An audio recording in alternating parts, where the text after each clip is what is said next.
Hai, saya Amira, ahli farmasi anda. Hari ini saya ingin kongsikan tentang analisis komposisi badan. Dengan analisis ini, kita dapat tahu berapa peratus lemak dalam badan, berapa banyak otak yang anda ada, paras air dalam badan sama ada normal ataupun tidak, dan juga kadar metabolisme anda. Mungkin anda pernah timbang berat badan, tapi tahukah anda berat badan semata-mata tidak cukup untuk menilai tahap kesihatan anda.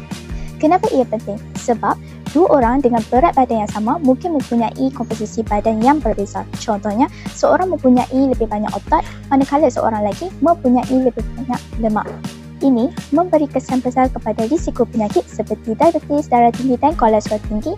Kedua, keupayaan bersenam dan bergerak aktif dan juga keyakinan diri. Kesimpulannya, analisis komposisi badan memberikan gambaran yang lebih lengkap tentang kesihatan kita. Jangan hanya bergantung pada nombor atas penimbang, fahami pada anda dan buat pilihan lebih sihat. Jangan lupa follow TikTok Mega Kulit Farmasi, like, comment and share video ini.